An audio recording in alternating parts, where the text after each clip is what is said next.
Chers auditeurs de Mincir Stop à la torture, j'ai le plaisir aujourd'hui de recevoir Lise Bourbeau. Lise Bourbeau, bonjour. Bonjour. Ravie de vous recevoir, c'est vraiment un honneur de pouvoir partager, déjà de vous accueillir sur ce projet Parole de Femmes, et puis de partager avec vous toute cette nouvelle aventure avec votre nouvel ouvrage La guérison des 5 blessures. Mhm. Alors pour vous présenter, vous êtes auteur de 24 best-sellers et je crois qu'on peut dire bientôt 25.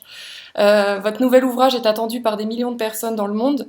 Vous êtes fondatrice de la plus grande école de développement personnel à Québec. Votre Mhm. enseignement est dispensé, si je me rappelle bien, la dernière fois que je vous ai vu en France, vous partiez dispenser votre enseignement dans un 25e pays, je crois. On dispense dans 28 pays. Ouais. 28 aujourd'hui en 2015, waouh. Et puis les livres sont traduits en 21 langues. Voilà, donc merci, c'est vraiment un honneur de vous recevoir aujourd'hui. Alors, le nouveau livre qui va sortir en France donc le 8 avril prochain, c'est La guérison des 5 blessures et je vous propose tout de suite de commencer donc en vous demandant puisque le premier ouvrage qui était celui-ci donc Les 5 blessures qui empêchent d'être soi-même, quelle a été votre intention d'écrire ce nouvel ouvrage à nouveau sur les blessures? Quelle valeur vous avez voulu apporter de plus aux personnes qui vont vous lire? Oui. Le premier livre a été écrit en l'an 2000, donc ça fait, au moment où j'ai écrit le nouveau, et ça faisait 14 ans, de 10 ans, Mhm. entre les deux. Et j'ai souvent eu des demandes de clients d'Écoute ton corps.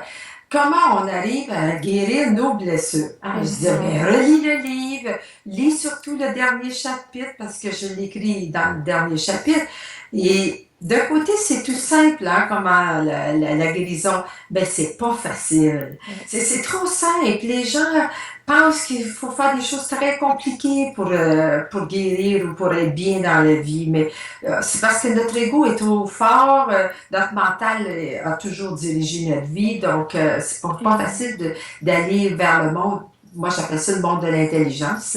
Mhm. Et alors, là, je me disais toujours, oui, mais il me semble que j'ai pas assez de matériel pour écrire tout un livre juste sur la guérison. Et un jour, mon neveu était ici, il y avait une fête de famille. Il me dit, ma tante Lise, quand est-ce que tu vas écrire un livre sur la guérison des blessures?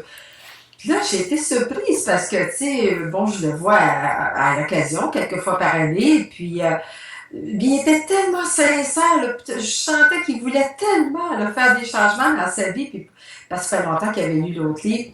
Et puis j'ai dit, ben mon Dieu, si tout le monde tu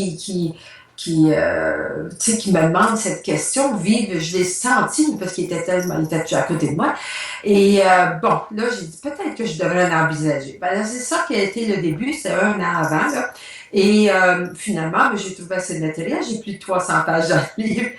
Et je me disais, pourquoi les gens ont de la difficulté? Alors, la première chose qui m'est venue, c'est que les gens ne savent même pas qu'une blessure est activée. Mhm. Donc, je me suis dit, je vais dévouer une grande partie de mon livre à aider les gens à savoir qu'ils sont dans une blessure, puis à reconnaître quelle blessure. Parce que on se fait tellement jouer de tour par notre ego, là. Si on part, on dit, ah ben là, je me sens rejetée. C'est peut-être pas la blessure de rejet. Peut-être qu'il y a eu une action de rejet, comme si quelqu'un dit, ah ben là, j'ai pas assez de temps pour toi, là, puis, ou une personne m'invite pas, puis elle invite le reste de la famille, tu sais, je me sens rejetée de la famille. Mais c'est pas nécessairement que ça va être la blessure de rejet qui va être activée. C'est ça que j'explique beaucoup plus en détail dans le livre pour savoir laquelle blessure précisément, parce que ça a un lien avec un parent spécifique. Et pour la guérison, ben, c'est tout ça qu'il faut savoir. Comment je peux guérir quelque chose? Si je sais pas si j'ai une plaie parce que je l'ai cachée avec un gros pansement, Oui. comment je vais pouvoir la guérir? Hein? Mais tout à fait. D'ailleurs, dans cet ouvrage, vous dites qu'on peut ressentir de l'humiliation ou du rejet, mais on définit la blessure vraiment par rapport à la réaction qui va être Voilà, provoquée. C'est voilà, bien ça ça, c'est hein. très important. C'est bizarre, mais ça semble être une chose difficile à accepter puis à reconnaître. Les gens le lisent, l'entendent, et puis tout à coup, moi j'ai vu des participants ça fait je sais pas combien d'ateliers qui viennent écouter ton corps. On parle des blessures à chaque atelier, et tout à coup, ils disent, ah, je viens de comprendre.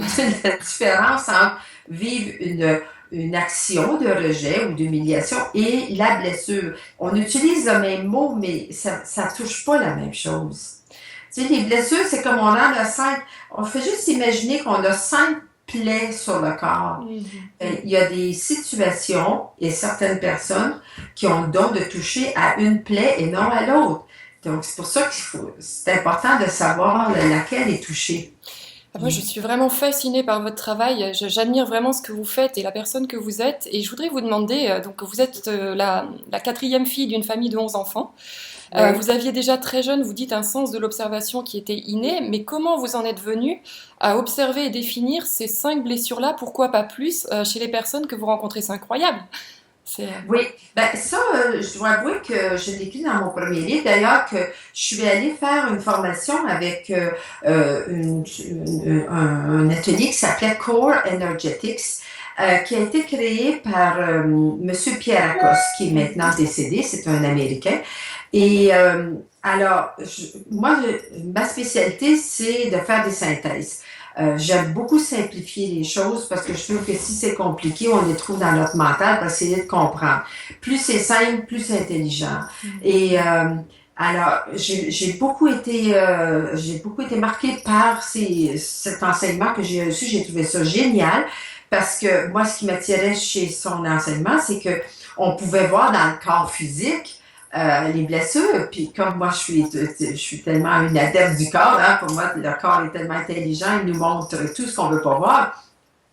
Mais lui, sa façon de gérer les blessures, c'était beaucoup plus au niveau du corps. Comme par exemple, il enseignait que une personne qui a une grosse blessure d'humiliation, par exemple, tu touchais, ben il faisait devant nous, là, il touchait un endroit spécifique sur la cuisse. Et puis la jeune femme, tout à coup, elle s'est mise à crier. Puis, fait qu'il dit, OK, qu'est-ce qui se passe? Raconte-nous ce qui se passe. Puis, il a remonté à sa mémoire un incident de harcèlement sexuel qu'elle avait avec son oncle qui vivait chez elle. Et alors voilà, tu sais, pour chaque blessure, il nous montrait quelles parties du corps sont particulièrement touchées, puis avec quoi travailler. Il formait des thérapeutes en réalité. C'était pour faire ça en privé que j'avais appris, moi. Mais après ça, moi, ça a continué hein, avec ma tête à synthèse. Là, j'ai commencé à voir comment je pourrais enseigner ça. Puis juste l'enseigner et non faire de la thérapie comme eux autres font, parce que nous, on travaille pas du tout toutes les blessures en touchant des parties du corps. Là. Ça, je laisse d'autres personnes faire ça, parce que je suis pas la seule, finalement, qui a suivi l'atelier sur les blessures avec M. Pierre Lacoste. Mais je vois d'autres personnes qui parlent des 5 blessures dans leur enseignement, mais on en parle d'une façon tout à fait différente. Tu sais. Puis c'est ça qui est intéressant parce que tout est bon finalement. C'est juste des moyens différents pour arriver à se connaître davantage et puis à améliorer notre vie. Hein? Ce qui est génial aussi dans ce que vous partagez, c'est que donc vous le dites en toute authenticité dans votre livre, vous avez bien sûr vous-même vos propres blessures qui sont plutôt accentuées sur l'injustice et la trahison. Ouais. Et j'aimerais vous demander aujourd'hui avec le recul que vous avez et puis votre expérience, quelles forces et quels apprentissages ont été aussi au cœur de ces blessures? Qu'est-ce que vous en avez retiré de fort de tout ça? Ben, moi, ça m'a surtout beaucoup aidé à comprendre mes relations. J'ai appris toutes ces choses-là après mon divorce de mon premier mari. J'étais déjà remariée avec un autre homme et j'ai compris toutes les raisons de mon divorce et puis je voyais bien quelle blessure j'avais parce que j'ai pu me rendre compte après un certain temps que la raison de mon premier divorce, c'est que mon ego était tellement fort, je voulais absolument changer mon premier mari. Mais l'ego, c'est une indication qu'on est dans nos blessures. Aussitôt que l'ego prend le dessus, c'est parce qu'on est dans une blessure. Notre ego veut nous protéger. Il pense qu'on ne pourra pas pouvoir gérer la douleur de la blessure. L'ego, lui, c'est de la mémoire, donc il est toujours comme si on avait, il a dans sa mémoire ce qui s'est passé à 4 ans, 5 ans, 6 ans, 7 ans, tu vois. Fait qu'il il pense il sait pas qu'on est devenu adulte, là. Il est toujours pris dans la mémoire du passé. Donc, c'est pour ça qu'on réagit si fortement. Puis pour moi, j'étais très contrôlante. Hein? La blessure de trahison, la moindre petite chose, je voulais toujours qu'il me prouve son amour. Puis quand en réalité, cet homme-là m'a beaucoup, beaucoup aimé aujourd'hui, je le sais. Hein? Mais Alors, puis même dans mon corps, je portais une taille de plus aux hanches, le bas du corps comparé au haut du corps, tellement ma blessure de trahison était beaucoup plus forte. Puis maintenant, c'est tout équilibré, ça fait de nombreuses années maintenant que le haut et le bas du corps, c'est la même taille. Mm. Et ça, c'est plutôt relié à l'injustice, il me semble, hein. Ben non, c'est la trahison qui fait on se développe Oui, un bassin plus large et puis des bonnes hanches, hein. oui. Alors maintenant, ma blessure de trahison est beaucoup moins forte. Tu sais, j'ai eu le temps de me pratiquer avec mon deuxième mari. Hein, ça fait 31 ans qu'on est ensemble, Ah. donc, ouais. Et justement, ça m'amène à ma prochaine question. Donc, bah, vous décrivez très bien que chaque blessure a sa propre particularité sur la morphologie. Est-ce que du coup, quand on règle ces blessures, vous dites pas régler, vous dites illuminer ces blessures. Oui. Est-ce que ça s'ensuit systématiquement d'un changement physique? C'est pas pareil chez tout le monde. Hmm. Il y a des personnes, je sais pas vraiment là, d'une façon certaine pourquoi c'est plus apparent chez certaines personnes que d'autres. Ce qui m'est venu, c'est qu'il y a des personnes qui sont plus physiques de nature, donc ça paraît plus dans leur corps physique. Mais Hmm. c'est pas grave, là, ça, tu sais, c'est pas nécessaire pour le savoir. On le sent, la différence. Comme par exemple, chez la personne rigide qui a un corps, disons, qui a toujours fait un beau corps, là, puis qui a toujours suivi des régimes et tout, mais elle va peut-être avoir un corps, le même corps, il changera peut-être pas son corps de forme, mais dans l'attitude générale du corps, on sentira pas cette raideur, cette rigueur. La personne, elle va le sentir, elle, ses genoux deviendront pas raides, ses articulations deviendront pas toutes douloureuses en vieillissant, parce que il va avoir moins de rigueur dans son corps. Puis on le voit dans la réaction, parce que quand on est très rigide, quand on réagit, le corps vient raide, les yeux, c'est comme des pistolets, hein, puis Hmm. c'est la voix sèche, là, et puis alors, tout ça, c'est dans l'attitude de la première impression du corps de la personne qu'on peut sentir la différence. D'accord. Comme une personne qui souffre de rejet, qui est toute petite, elle va peut-être être petite toute sa vie, mais on n'aura pas l'impression que c'est une personne qui n'a pas de présence, qui est pas, tu sais, elle va avoir de plus en plus de présence même si elle est petite. Hmm. Mm. Très bien. Oui, bah, effectivement, les blessures de rejet qui comptaient grandir en guérissant leurs blessures, c'est loupé pour cette fois. Ce sera pas aujourd'hui. Je voudrais vous demander également, vous décrivez très bien le rôle, les tours que nous joue l'ego. Et donc ce sujet, parole de femme, c'est aussi l'acceptation de soi. Et je crois que vous dites justement que l'ego, ça sert à rien de le rejeter. Au contraire, c'est apprendre à l'accepter. Alors comment on fait ça? Vous le décrivez encore dans le livre, mais est-ce que vous pouvez me résumer un petit peu ça? Ouais, ben ça m'a pris beaucoup de temps pour moi, en tout cas, de réaliser puis savoir vraiment avec certitude que le seul moyen au monde pour arriver à transformer quelque chose, c'est avec l'acceptation, avec l'amour véritable. Donc, c'est pour ça que on utilise ce moyen-là avec nos peurs, avec l'ego, avec tout ce qui se passe de malaise en nous. Et alors, l'ego, moi, j'aime bien me le représenter. Mais ce qui m'a beaucoup aidé, je pense, pour vraiment savoir ça, c'est ce que j'ai vécu avec maman. Maman, c'est une femme très contrôlante, très rigide, bon, comme moi. Puis, et puis, elle se mêlait jamais elle se mêlait toujours de toutes nos affaires. Puis, tu sais, on est 11 enfants, je me disais, t'as pas d'autre chose à faire, maman? Tu sais, c'est pas que des affaires, je suis rendue à 40 ans, là, je sais quoi faire avec ma famille, là, tu sais, bon. Et puis, alors, tout le temps, tu vois, je réagissais quand elle se mêlait pas de ses affaires.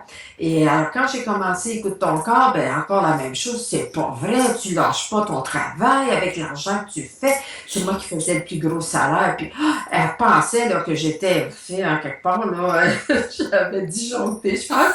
Elle ne pouvait pas croire toute seule avec 3 adolescents, puis elle laissait tu sais, une position vraiment. Et, euh, et me lancer dans l'aventure d'Écoute ton corps. Et à chaque fois que je la voyais, tu sais, puis est-ce que ça va mieux? Ben non, j'ai encore des difficultés, puis je m'endettais beaucoup. Ben oui, mais je te l'ai dit, bien dit. Pourquoi tu retournes pas ce que tu faisais? Je te l'avais dit que ça marcherait pas. Ben, Là, je disais, maman, tu ne m'encourages pas. Tu sais, j'ai besoin de ton soutien. Pourquoi là, tu me décourages? J'ai pas envie de te raconter mes affaires. Et puis, j'essayais de la changer. J'essayais de la convaincre d'agir à ma façon. Fait que ça marchait pas. Puis la journée que tout à coup, j'ai senti son grand amour pour moi, sa bonne intention, ben, quand elle avait peur pour moi, c'est parce qu'elle m'aimait. Puis la journée que j'ai dit ça, ben, maman, je veux juste te dire un grand merci, je te sens super concernée à mon sujet. C'est peut-être tout vrai ce que tu me dis. Peut-être qu'un jour, j'y arriverai pas, puis je vais être obligée de retourner à ce que je faisais. Mais dans le moment, j'ai encore le courage, puis la persévérance, j'ai ce qu'il faut pour faire face. Je suis inquiète pas. Il arrivera, qu'est-ce qui arrivera? Je vais assumer mes conséquences, je me sens capable de le faire. Là, elle m'a regardée, puis elle n'en revenait pas. Mais là, je sentais qu'elle se sentait appréciée. Elle savait que je reconnaissais sa bonne intention, puis je chantais son amour. Mais c'est la même chose pour l'ego. Il est convaincu de nous aider. Puis il a juste besoin de sentir qu'on va assumer les conséquences, parce que sa plus grande part à notre ego, c'est qu'on ne pourra pas assumer les conséquences. Ça va être épouvantable si ça ne marche pas comme on veut, tu sais. Et puis, c'était drôle parce que par après, j'observais ma mère avec toutes mes sœurs, elle continuait à se mêler de leurs affaires. Puis avec moi, elle me disait, puis comment ça va? Tu sais, je la voyais une fois par mois peut-être. Et comment ça va? Je disais, ben, il n'y a pas beaucoup mieux, j'ai encore des difficultés financières et tout. Puis elle me regardait, elle me disait, ah, ce que je te trouve courageuse. Tu vois, elle essayait plus de me faire changer d'idée. Et d'ailleurs, dans votre biographie, vous dites à un moment, il y a votre grande sœur qui est très en confrontation avec votre maman, et en fait, vous réalisez que vous voulez la même chose, mais beaucoup plus en douceur. Vous savez aussi reconnaître son amour pour vous. Oui, oui, oui. Et que vous aviez beaucoup d'attentes, de critiques envers votre sœur aussi. Oui, oui, ben oui, celle, je dois avouer que c'était pas facile pour l'ego parce que tout le monde la trouvait difficile à gérer. C'est une personne là, qui arrive toujours avec des commentaires très arrogants. Là. C'est pas des gens faciles à aimer. Hein? Et puis, tu sais, encore une fois, la connaissance des blessures m'a beaucoup aidé avec elle parce que là, je voyais comment c'est une personne en réalité qui se rejette beaucoup parce qu'elle fait tout pour être rejetée des gens. Donc, je voyais bien comment est-ce qu'elle s'aimait pas. Et puis toute sa vie, hein, elle n'a jamais voulu être comme maman. Elle en a toujours voulu à maman de l'avoir sortie, d'avoir arrêté ses études. Et puis, ben là, je peux t'avouer que il y a quelques mois, ma sœur a fait un AVC comme maman. Et puis maintenant, elle n'est plus là, elle n'est plus présente. Elle est dans son monde, là. Elle ne reconnaît plus personne. Et fait que, tu vois, je peux observer à quel point si on ne veut pas régler des choses, on ne veut pas le regarder, ben à un moment donné, ça nous rattrape. Tu sais, je trouve ça désolant pour elle, je trouve ça désolant pour mon beau-frère que j'aime beaucoup, puis son fils, mais c'est comme, je suis pas surprise parce que j'ai vu avec quelle ténacité son ego dirigeait sa vie. Puis ça me faisait de la peine pour elle. Merci de nous partager ça, parce que oui, effectivement, vous dites souvent d'ailleurs que le malaise physique fait aussi mal que ce qu'on peut se faire, que l'ego fait mal à notre mental. Ouais, ouais. Je vois que t'as bien lu les livres. Ah, mais je suis calée, moi, je suis au taquet. Et j'ai une dernière question, parce que je travaille donc dans le milieu du corps, de la perte de poids. Et donc, vous dites principalement que l'obésité est surtout liée à la blessure d'humiliation. On entend beaucoup que ce sont les fast-foods qui font du tort forcément à l'alimentation, mais dans vos ouvrages, on apprend aussi que la blessure d'humiliation se développe au moment de l'enfance, quand l'enfant prend son autonomie. J'aimerais savoir pourquoi aujourd'hui, comment vous voyez cette arrivée massive, on va dire, il y a de plus en plus de personnes obèses. Est-ce que ça signifie que nos enfants ont davantage aujourd'hui de situations de se sentir humiliés ? Non, parce que des situations d'humiliation, on en a tous, mais ça touche pas nécessairement la blessure d'humiliation. Et l'humiliation, c'est une blessure très spéciale que j'aime beaucoup travailler avec les gens avec cette blessure-là parce que j'en apprends tout le temps. Et c'est eux avec eux-mêmes puis avec Dieu. Ça a rien à voir avec le monde autour. Puis, tu sais, c'est comme si c'est tellement plus profond d'eux de cette peur de s'autoriser à vivre leur sensualité. Ils font tout euh, pour ne pas avoir un beau corps, par exemple, ou être sensuel, parce que pour eux, ça serait épouvantable, ils déborderaient, tu vois. Et c'est pour Mm. ça que leur plus grande peur, c'est d'être trop libre, parce qu'ils étaient trop libres, ils déborderaient dans tout, dans le sexe, dans la nourriture, dans les beaux vêtements, tu sais, les beaux tissus. C'est des personnes très sensuelles. Comme moi, quand je vais danser, j'ai beaucoup de plaisir à observer les personnes avec la blessure d'humiliation danser. Je trouve que c'est les meilleurs danseurs. Ils dansent, là, puis ils sentent leur musique au maximum. Mais ça fait partie de leur plan de vie, de s'autoriser. Donc, c'est pour ça, des fois, qu'ils vont dire, il me semble que je mange pas plus que ma sœur, elle est grosse comme un cure-dent, puis elle mange beaucoup plus que moi. Puis, oui, mais c'est ça. Si l'autre a une blessure de rejet, quand même, qu'elle mange comme 3 hommes, elle pourra pas grossir. Tandis que cette humiliation, c'est tout ce qui est la honte, la culpabilité qu'elle vit quand elle se voit en train de jouir, tu sais. Et puis, moi, j'ai une de euh, mon ex-comptable qui a travaillé avec moi pendant 25 ans et avec qui j'ai beaucoup travaillé quand j'ai commencé avec les blessures d'humiliation parce qu'elle a une bonne blessure. Puis, des fois, j'allais manger avec elle, là, puis là, elle aimait ça. Elle disait, ça goûte le ciel. Là. Puis là, ça venait là, du plus profond. Je voyais combien elle jouissait. Là. Mais je savais fort bien que tout de suite derrière ça, t'es donc bien cochonne de vouloir Mm. manger comme ça. Tu vois, ils sont sensuels, mais ça dure pas longtemps le plaisir. Tu sais. Mm. Et comment expliquer du coup que la société dit qu'il y a de plus en plus de personnes qui vivent cette blessure? Est-ce que vous avez une explication à ça? Ben, parce que les gens, ils ont trop mis de côté leur partie spirituelle. Tu vois, comme, prenons le pays, les États-Unis, Mhm. où c'est le plus de blessures d'humiliation que j'ai vu dans tous les pays que j'ai fait. Et puis les États-Unis, c'est un peuple fondamentalement très religieux. Mhm. Tu vois, ils vont dire oh, God bless you à tout moment. Puis c'est le seul pays qui ont le mot God sur leur argent. C'est In God We Mhm. Trust. Tout à fait. Puis tu sais, tu vois, je sais pas, le président des États-Unis, il dit ça faut absolument qu'il aille à la messe à tous les dimanches. Il n'acceptera pas aucun président qui fait pas ça. Tu sais, ils sont.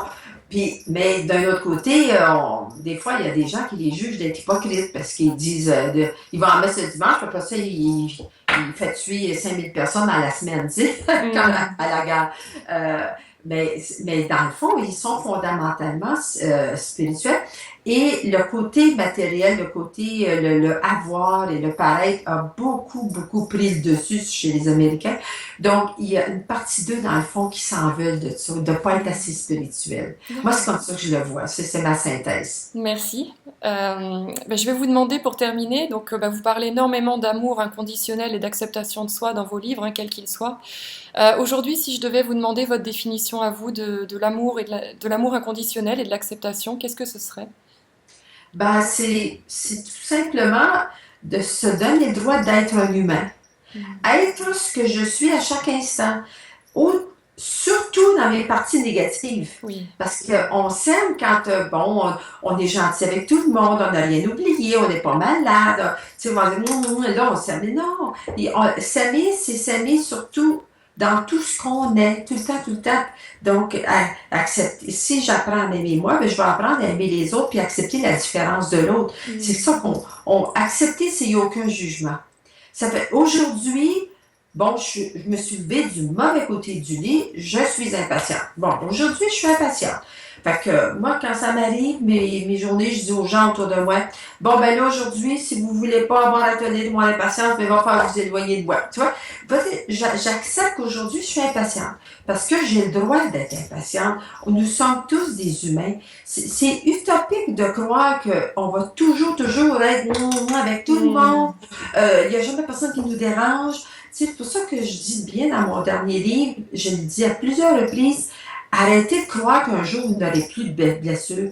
Il va toujours avoir des gens autour de vous qui vont peut-être être injustes. Vous autres, vous allez peut-être paraître injustes auprès des autres ou de rejet, quoi que ce soit. On a des limites. Des fois, on est impatient, des fois, on parle trop vite, des fois, on agit trop vite. Mais si on sait quoi faire avec la blessure, puis qu'on s'autorise à être comme ça, mais c'est comme ça que la blessure se guérit. Donc, peu à peu, nos moments de réaction face aux blessures, ils sont moins fortes, Mhm. arrivent moins souvent, mais il faut se donner le droit il va toujours y en avoir. Mais merci pour ce partage magnifique, Lee. Je sais que votre temps est précieux. Donc, si nos auditeurs veulent commander, donc en précommande, vous pouvez déjà l'obtenir dès maintenant, le livre sur la guérison des 5 blessures. Est-ce que vous avez des événements qui sont prévus en France dans les mois à venir? Euh, Ben, il y a toujours des ateliers en France, toujours à Oui. chaque printemps puis chaque automne. Pour ma part, je vais en France au mois de juin. Attends, faut que je Ah, regarde mon agenda parce que vous je pouvez me suis pas l'envoyer, parfaite. hein, si vous l'avez pas sous les yeux, je le C'est dans, publierai. c'est dans la ville de Sainte. Il y a c'est une grande ouverture d'un salon universel sur la santé. Oui. Et je vais y faire le samedi le 27 juin 2 conférences, une l'après-midi puis une le soir. Très bien. Donc, c'est ce que je fais. Je vais juste pour un week-end en France, là. Mais à part ça, je fais toujours ma tournée de conférences à chaque année, fin septembre, octobre. Je fais un peu le tour de la France. Les gens peuvent savoir ce qui se passe en allant sur notre site web, hein. Donc toutes les références seront en dessous de la vidéo pour les gens qui veulent aller consulter votre site et puis Écoute ton corps également.